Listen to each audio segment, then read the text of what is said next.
지난 시간에 목자들에게 전해진 기쁜 소식에 대해서 말씀을 나누었고, 오늘은 이제 마태복음 신약 성경의 그 서론, 모든 것을 장을 여는 이 마태복음의 예수님의 나심이 이제는 우리가 잘 알고 있는 동방박사를 통해서 전해지게 됩니다. 이 동방박사 이야기는 마태복음에만 기록되어 있는 내용인데, 좀 마태복음의 특징을 우리가 기억하면서 살펴보면 좀 의아하기도 합니다. 왜냐하면 사복음서가 다 각각마다 특징이 있는데, 마태복음은 특별히 유대인들에게 전한 말씀, 유대인의 왕으로 오신 예수를 그 시각에서 쓰여진 성경이기 때문입니다. 유대인들 중심이고 유대인들의 왕으로 오신 예수님을 증거하는데, 왜 하필이면 유대인을 통해서 그 소식이 증거되지 아니하고 먼 미지의 땅 동방의 박사들에 의해서 예수의 나심이 증거되느냐, 그것도 참 아이러니하지요. 또 성경이 좀 이 아이러니가 몇 가지가 있는데요. 누가복음은 의사인 누가가 지었습니다. 그래서 다른 복음서보다 훨씬 더 객관적이고, 그래서 여러 예수의 기록들이 있지만 그 근원부터 자세히 살핀 누가가 전한 말씀이 누가복음인데, 그 시작이 어떻게 되냐면은 세례 요한의 아버지 사가랴와 엘리사벳에게 천사가 나타나서 예수의 나심을 증거하고, 그래서 제사장이 들어갔다가 말문이 막히게 되고, 그러한 기적의 사건으로 시작이 됩니다. 우리 같으면 의사하면 기적을 안 믿을 것 같은데, 의사를 통해서 기적의 소식이 전해지고, 유대인들에게 전한 복음의 말씀인데 또 이방인을 통해서 예수의 나심이 증거되고, 이런 것이 성경이 주는 또한 또 하나의 역설적인 기쁨이라고 할 수가 있습니다. 왜 예수의 탄생을 동방박사에게서 시작하는가? 예수가 유대인을 향한 왕, 유대인의 왕일 뿐만 아니라 온 세계의 왕임을 간접적으로 증거하는 것이라고 할 수가 있습니다. 동방박사라고 하니까 국적이 어디냐, 동방이 어느 나라냐라는 의문들이 초기 교회 때부터 제시되어 왔습니다. 성경은 성경이라는 것 자체가 이스라엘이라는 한 나라를 통해서 하나님께서 어떻게 역사하시는가, 그러니까 모든 구원을 다 다룰 수 없었기 때문에, 역사라는 것이 과거를 다루지만 과거의 모든 사실을 다 다룰 수는 없지요. 그래서 어떠한 시각에서 사건을 선택해서 다루는 것이 역사고, 그것이 이제 책의 기술 방법인데, 성경의 역사도 어떻습니까? 모든 인간의 구원을 다 다루기보다는 이스라엘 백성에게 임한 하나님의 역사를 다룸으로 인해서 그것을 기본으로 모델로 온 세상에 퍼지는 예수님의 구원 사건을 다루는 것입니다. 그런데 이스라엘 밖에는 그러면 구원이 없었느냐? 이스라엘 백성들은 한때 자기들만 선택받았고 이방 민족들은 선택받지 않았다라고 얘기하지만, 구약 성경이 이스라엘을 통해서 역사하신 하나님을 증거한다 할지라도 성경의 곳곳에 이스라엘 바깥에도 이미 하나님이 역사하고 계시고 구원이 있었음을 어떠한 사건을 통해서, 사람을 통해서 또 증거하고 있습니다. 창세기 25장 6절 말씀을 보면요, 자기 서자들에게도 재산을 주어 자기 생전에 그들로 하여금 자기 아들 이삭을 떠나 동방 곧 동쪽 땅으로 가게 하였더라. 아브라함이 이삭을 낳고 그 이후에 이제 사라가 죽고 나서 그 다음 철을 통해서 여러 자녀를 낳는데, 창세기 26장에 보면 그 이삭만을 통해서 이제 하나님의 씨를 통해서 역사에 간다면, 다른 서자들을 동방으로 다 보내어서 그들로 하여금 또 나라의 왕국을 이루게 하였다. 이것이 창세기에서 나타난 그런 아브라함의 또 다른 자녀들을 향한 그러한 모습들입니다. 아브라함 때 또 기록됐던 또 다른 성경 이야기가 바로 욥기서인데요. 욥기를 써서 동방의 의인이었더라, 이렇게 소개되고 있습니다. 이 욥을 아브라함과 동시대 사람이라고 하는데, 하나님은 아브라함을 통해서 이스라엘을 통한 하나님의 구원을 이름과 동시에 똑같은 시대 때 욥을 택하여서 또 하나님을 알게 하시고 하나님의 구원을 보여주셨다라는 것입니다. 또 아브라함이 만났던 그 제사장 멜기세덱도 그 근원을 알지 못한다라고 얘기하고 있고요. 이스라엘 백성들이 아수르에게, 바벨론에게 멸망당했을 적에 그 멸망에서부터 이스라엘 백성들을 귀환하여서 예루살렘 성전을 재건하게 하니도 유대인들이 아니라, 이스라엘 백성이 아니라 페르시아 왕 고레스를 통해서 그 구원의 사역이 또 증거되게 됩니다. 그래서 이 동방이라는 것은 이스라엘 바깥에 있는 또 하나님을 경험하고 있는 또 다른 세계라고 할 수가 있겠죠. 그래서 이 동방 박사들도 이 페르시아, 이 고레스 왕의 흔적을 따라서 많은 또 주석들이 이 바사 제국, 페르시아에서 온 그 박사들이 아닐까라고 얘기하는 시각들도 있지만 그 당시에 이 성경이 발달되었던 서양의 시각에서는 동방이라고 하면은 이스라엘의 바깥에 서구 세계가 알지 못하는 오리엔탈, 미지의 세계, 이스라엘 바깥의 세계를 그냥 동방이라고 표현했다라고 하는 것이 이제는 주된 의견들입니다. 근데 동방 박사들이 분명히 별을 쫓아서 확실한 목적지를 가지고 별의 인도하심을 따라왔는데 예수님은 어디에서 태어나셨어요? 예루살렘이 아니라 베들레헴에서 태어나셨죠. 우리가 지난 시간에 베들레헴에서 목자로 일하고 있던 사람. 근데 베들레헴이 예루살렘의 바로 밑에 있지만 이 베들레헴에서부터 예루살렘으로 가기 위해서 무슨 문을 통과해야 된다고요?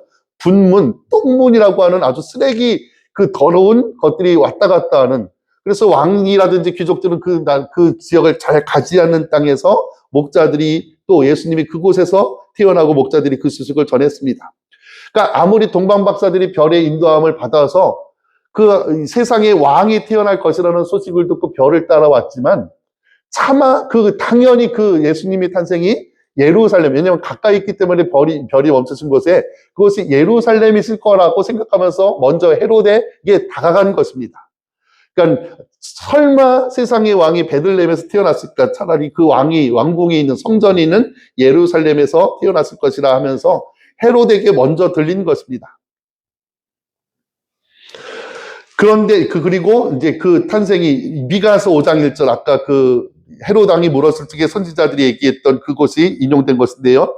베들레헴 에브라다야 너는 유다 족속 중에 작을지라도 이스라엘을 다스릴 자가 내게로 나올 것이라.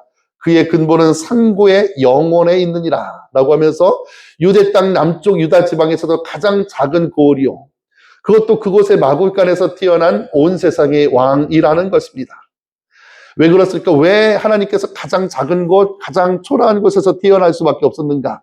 가장 낮은 사람일지라도 구원할 수 있고 가장 낮은 초라한 사람이라도 할 수 있는 구원의 영역을 가르치는 것입니다.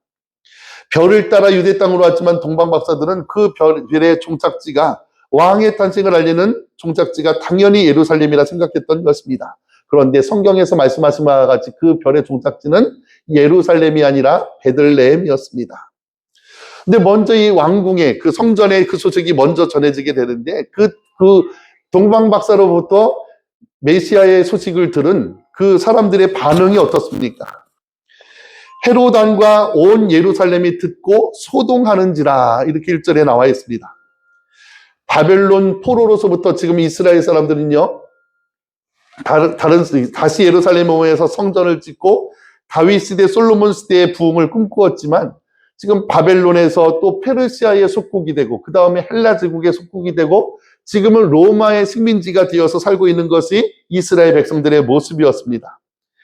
그러니까 그 오랜 기간의 식민지 생활을 통해서 사람들도 어느덧 희망을 잃어버리고 그런 상황 속에서 익숙하게 적응하는 사람들인데 그런 사람들한테 이 이방 외국인이었던 동방 박사들이 해서 왕의 탄생 소식을 들은 것입니다. 먼저 이스라엘의 종교 제사장들과 서기관들의 반응이 참 특이한데요. 로마의 통치 속에서 그들은요, 어느덧 그들이 매일 하는 것은 성경을 연구하고 또 성경을 가르치고 전하는 것이 제사장들과 서기관들의 일이었습니다. 근데 동방 박사들에 의해서 예수의 나심이 증거되게 되고 그러니까 헤롯 왕이 또 불러서 예수가 어디에서 난다고 하더냐? 그러니까는 정확하게 베들레헴에서 난다라고 구약에 그렇게 말씀되어 있습니다. 라고 하면은 만약에 여러분들이 또 제가 그 서기관들과 종교 제사장들의 신실한 신앙을 가지고 있다면 동방 박사들의 소식을 듣고 어떻게 했겠습니까? 우리가 기다리던 메시아가 나섰나 보다라고 해서 그들도 발걸음을 돌려서 베들레헴을 찾아가는 것이 당연히 상식적이고 마땅한 일이 아니겠습니까? 근데 헤롯 왕이 먼저 물어서 베들레헴으로 난다고 합니다. 이렇게 대답을 한 다음에 그때 헤롯 왕이 이제 이루어진 차후처사가 어떻게 되냐면 동방 박사들에게 먼저 가서 예수의 나신 소식을 듣고는 나한테 빨리 알려라. 내가 예수께 경배하러 가겠다라고 말은 했지만 실제로 이루어진 처사는 메시아가 난다고 하니까는 2세 이상의 아이들은 다 죽여라라는 것을 성전에서 발표하지 않습니까? 근데 그것을 듣고 보면서도 제사장들, 서기관들이 한 명도 거기에 반대하거나 아니면 거기에서 나와서 베들레헴으로 찾아가는 사람이 없습니다. 그들이 하는 일이 성경을 연구하고 성경을 가르치고 예비하는 건데, 예수의 나신 소식을 듣고도 그들을, 그리고 그 예수가 나면은 헤롯 왕이 자기 자리에서 물러날까봐 아이들을 다 죽이라고 하는데도 그 종교 제사장 한 명도 그것을 반대하거나 막아서거나 예수께 가서 그것을 또 예수를 구하고자 하는 사람이 한 명도 없다라는 것입니다. 왜 그렇습니까?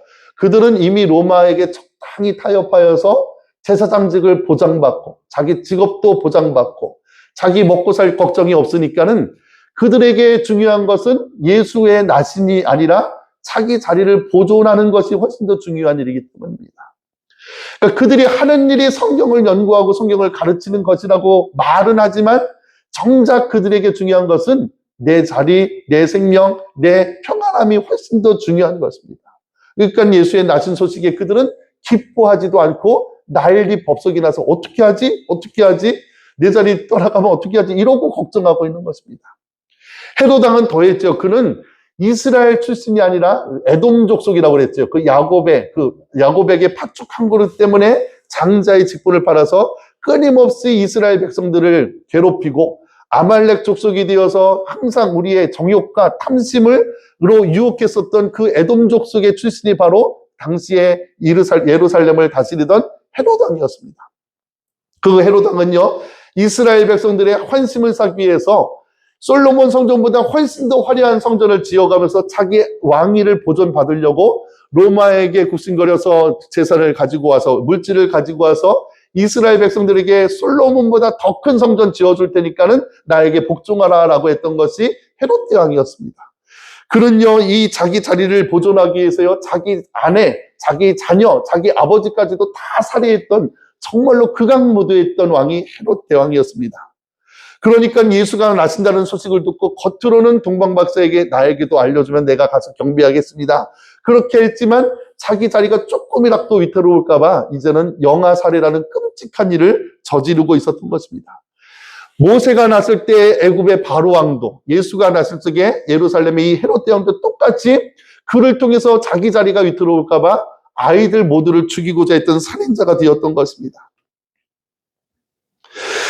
다른 이스라엘 백성들도 매한 가지였습니다. 힘들고 어려우니까 메시아를 기다리지 아니었을까 그렇지만 그들에게 중요한 것은 하루하루 먹고 사는 것이지 메시아는 그냥 예배당에 가서 성전에 가서 제사할 때나 잠깐 기억하지 하루하루의 삶이 훨씬 더 소중한 사람들이었습니다.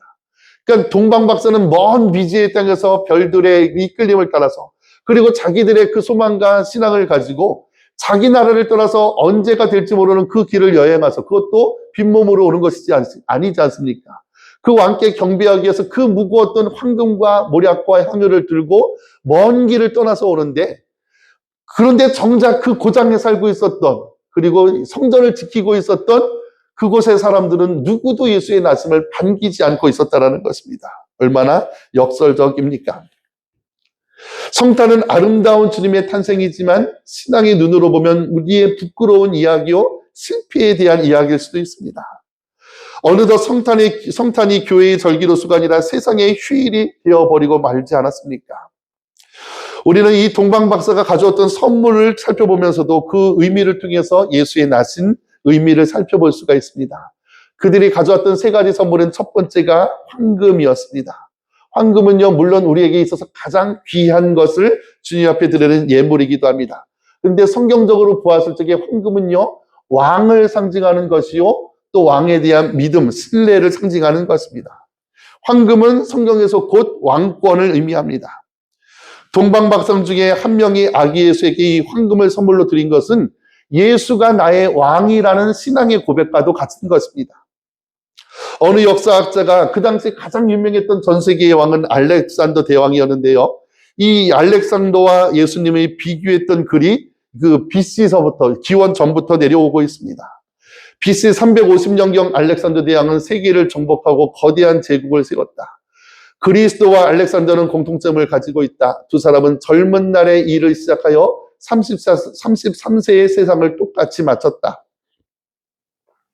알렉산더는 왕궁에서 태어났고 예수는 마국간에서 태어났다. 알렉산더는 왕자로 태어났고 예수는 목수의 아들로 태어났다. 알렉산더는 왕좌에서 고귀한 왕으로 죽었으며 예수는 십자가에서 조롱받으며 죽었다. 알렉산더는 일생의 위대한 성공을 보였고 예수의 일생은 실패한 것으로 보여졌다. 알렉산더는 자기의 소유를 위하여 수십만의 피를 흘리게 했고 예수는 전 인류를 위해서 자신의 피를 흘렸다. 알렉산더는 영광의 바벨론에서 죽었고 예수는 수치의 갈보리에서 죽었다. 알렉산더는 모든 왕국을 정복하였고 예수는 사탄의 왕국을 정복하였다. 알렉산더는 모든 사람을 노예로 만들었고 예수는 모든 사람을 자유케 하였다. 누가 진정한 왕이입니까? 누가 참된 왕입니까? 누가 참된 별입니까? 또한 황금의 신앙적인 의미는 정금 같은 믿음, 단련되고 변치 않은 믿음을 상징합니다. 두 번째 가져왔던 그들의 예물은 유향이었습니다. 유향은 향기를 바라는 일종의 향수라고 할 수가 있습니다. 유향은 가정에서는 온 가정을 향기롭게 하는 데 사용하였고 성전에서는 제사를 드리는 데 절대적으로 필요한 것이었습니다. 번제, 화제, 소목제, 여러 가지 화목제, 소제 등 여러 가지 제사가 있지만 그 중에 소제라는 제사의 방법이 있습니다.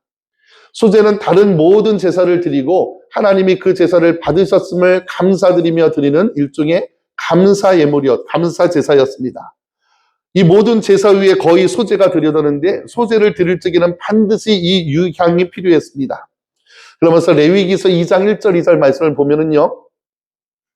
누구든지 소제의 예물을 여호와께 드리려거든 고운 가루로 예물을 삼아 그 위에 기름을 붓고 또 그 위에 유향을 놓아 아론의 제사장들에게도 가져갈 것이요 제사장은 그 고운 가루 한 움큼과 기름과 그 모든 유향을 가져다가 기념물로 제단 위에서 불사를 지니 이는 화제라 여호와께 향기로운 냄새니라 이렇게 얘기하고 있습니다. 유향하면 제일 먼저 떠오르는 것은 제사장입니다. 유향은 제사장이 사용하는 물건 중에서 가장 필요한 필수품이었는데 제사장을 라틴어로 폰티펙스라고 하는데 이는 다리를 놓는 사람들이라는 의미입니다. 그래서 이 의미는 예수님이 우리의 제사장이요 하나님과 우리 사이의 다리 역할이라는 중보자로서의 예물이 바로 이 유향입니다. 하나님을 향해서 길을 여신 분이 예수이듯 하나님과 우리 사이에 막힌 모든 담을 허시는 분, 휘장을 둘로 가르신 분, 그분의 향기, 그 임재가 신학적으로 우리는 그것이 우리에게서는 그것이 기도로서 나타나는 것입니다. 기도를 통해서 우리는 하나님께 나아가고 기도를 통해서 우리는 하나님께로부터 공급받고 기도를 통해서 우리는 하나님과 나서 있는 모든 벽을 허물고 기도를 통해서 우리는 세상과 또 하나님의 다리 역할을 할 수가 있는 것입니다. 세 번째 그들이 가져왔던 것은 모략이었습니다. 모략은 바로 기름 부음을 받은 자, 값진 기름을 가리킵니다. 이스라엘 사람들은 제사장과 왕과 선지자들에게만 머리에 기름을 부었습니다. 그래서 메시아, 헬라어로는 그리스도라는 것은 그 단어적 의미가 기름 부음을 받은 자라는 의미입니다. 이스라엘에서 기름 부음을 받은 직분은 딱 세 가지밖에 없습니다. 왕, 제사장, 선지자. 그래서 이스라엘 백성들이 기다렸던 메시아도 왕, 선지자, 제사장이었습니다. 근데 왕은 이방인이었지만 헤롯 대왕이 있었고 제사장들도 백성에게 존경받지 못했지만 명목적으로 제사장이 있었지만 400년 동안이나 하나님의 말씀을 대언해 줄 선지자가 아직 오지 않았던 것입니다. 그렇기 때문에 당시 기다렸던 이스라엘 백성들이 기다렸던 메시아는 선지자로 올 메시아를 기다리고 있었습니다. 그런데 어느 누구도 하나님의 아들이 이 땅에 내려올 것이라는 것은 꿈에서도 생각할 수가 없었던 것이죠. 그런데 이 동방 박사에 의해서 이 메시아 기름 부음을 받은 자가 우리에게도 올 것이다. 예수가 바로 그 메시아라는 것을 이 예물을 통해서 증거하고 있는 것입니다. 그리고 예수의 생애가 모략으로 시작해서 모략으로 끝이 납니다. 예수님께서 이 세상에 탄생하셨을 적에 동방 박사들에 의해서 이 모략을 선물로 받으셨고 예수님이 십자가에 달려 죽으셨을 때도 마지막으로 받은 선물이 바로 니고데모를 통해서 아리마대 요셉을 통해서 받은 모략이었습니다. 요한복음 19장 39절에 보면 일찍 예수께 밤에 나왔던 니고데모도 모략과 침향 섞은 것 100근을 가지고 온지라. 이 신약적으로 이 모략은 십자가의 길을 걸어가는 성도의 순종이요 또한 고난을 의미합니다. 우리도 예수 따라 십자가의 길, 고난의 길을 걸으라는 신자의 고백입니다. 동방박사는 참 별을 찾아라서 예루살렘 누구도 보지 못한 별을 쫓아서 베들레헴에서 왔을 뿐만 아니라 참 왕께 드리는 정금 같은 믿음과 향기 나는 기도와 고난의 헌신의 선물을 가지고 온 것입니다. 제가 미국에 와서 공부를 하면서 깨달은 것이, 한국에 왔을 때는 우리가 기도하면서 축복만을 바라는데 초대교회부터 성도들, 참된 그리스도인들의 발자취를 따르다 보니까는 고난을 소원하고 가난을 바랬던 신실한 그리스찬들이 있었다는 것입니다. 그래서 나에게도 고난을 주셔서 예수 따라가게 하여 주셔서 그것이 평생 기도를 삼은 사람들도 있더라는 것입니다. 제가 한국에서만 신앙생활했더라면 그러한 기도를 들어보지 못했을 것입니다. 근데 고난을 죄의 결과로서가 아니라 예수를 따라가는 자기의 간구로서 고난을 기도했던 분들이 있더라는 것이죠. 그래서 이 고난을 통해서 우리가 예수께 나아갈 수 있다라는 그러한 것을 보고 제가 그 길을 묵상했던 적이 있습니다. 결론을 말씀드리면요, 유대인은 메시아를 항상 갈망하고 지금도 예수를 메시아로 인정하지 않기 때문에 지금도 이스라엘 유대인들은 메시아를 기다리고 있습니다. 그런데 정작 예수님이 태어났을 적에 예수님을 기다리며 찾아온 것은 어느 유대인도 아닌 동방박사들이었습니다. 예수님의 부활 때에도 정작 그 부활을 기다리면서 염려했던 것은 제자들이 아니라 여인들이요, 오히려 세상의 왕들이 예수님이 부활한다고 하는데 부활하면 어쩔까 걱정했던 것도 세상의 사람들이었습니다. 제자들은 예수님이 끊임없이 내가 십자가에 달리면 3일 뒤에 부활하리라 그랬는데 제자들, 12제자들 누구도 그 부활을 기다린 사람이 없습니다. 매일같이 신앙생활 한다고 하지만 예수의 말씀을 귀담아 듣고 예수의 오심을 묵상하며 예수의 나라를 기다리는 것이 아니라 우리가 겉으로는 신앙생활 하지만 정작 우리가 의지하고 살아가는 것은 오늘 내가 어떻게 살까? 오늘 내가 평안할까? 예수가 오셔서 내 평안을 흔들면 어떡하지? 라면서 오히려 예수의 오는 반대편에 서는 그러한 성도들이 있지 않을까? 그런 죄가 되지 않을까? 염려하지 않을 수가 없습니다. 별을 본다는 것은 꿈을 향한다는 것이고 세상을 분별한다는 것입니다. 매일 성경을 연구했던 서기관들, 제사장들, 동방박사의 전한 소식에도 메시아가 베들레헴에서 날 것이라는 그 해석은 하면서도 그 길을 따라갔던 사람이 없습니다. 오히려 헤롯이 모든 영아들을 죽이라고 명령했을 적에 그들은 동조하거나 묵과했습니다. 왜 메시아의 나심을 반기지 않습니까? 지금 내가 누리고 있는 것을 놓지 못해서입니다. 그가 다스릴 나라가 반갑지 않은 것입니다. 하나님 나라가 귀한 것이 아니라 내가 왕이 되고 내가 누릴 수 있는 나의 나라가 더 필요한 것이 실제 많은 사람들의 모습이라는 것입니다. 그들에겐 별은 자기 자신이요, 자기 자신을 보장하는 것이 별일 뿐입니다. 이에 반해 이스라엘 바깥의 세상, 교회 바깥의 세상에서 평생을 별을 쫓으면서 꿈을 찾고자, 의미를 찾고자 구도자의 삶을 살아갔던 동방박사는 그 별을 쫓아서 자기가 알지 못하는 세계를 향해 자기의 처소를 떠나서 그것도 자기 평생에 모았던 것을 예물로 드리면서 예수의 나심에 함께하는 참 성도가 됩니다. 하나님의 백성이라 여겼던 이스라엘 그 누구에보다 먼저 아기 예수께 나와 그를 왕으로 모시고 참 예배를 드립니다. 여러분, 우리가 기다리는 별은 과연 무엇입니까? 여러분들이 소망하는 복은 과연 무엇입니까? 정말로 예수를 기다리고 계십니까? 아니면 내 평안만 기다리고 계십니까? 동방박사의 이야기를 통해서 적어도 내가 20, 30년 아니면 50년, 60년 신앙생활을 해야 하는데 나는 예수 앞에 참 믿음을 가지고 살아가는가? 나는 참 별을 기다리면서 오늘도 그 길을, 그 별을 쫓아 오늘의 삶을 묵묵히 걸어가고 있는가? 아니면 내가 별이 되기를, 내가 별된 나라를 꿈꾸면서 예수의 다가오심도 외면하고 살아가지는 않는가? 우리가 끊임없이 나 자신을 분별하면서 참 예수의 나심을 기뻐하며 감사하며 날마다 예수와 동행할 수 있는 저와 여러분 될 수 있기를 주의 이름으로 간절히 축원드립니다. 우리가 참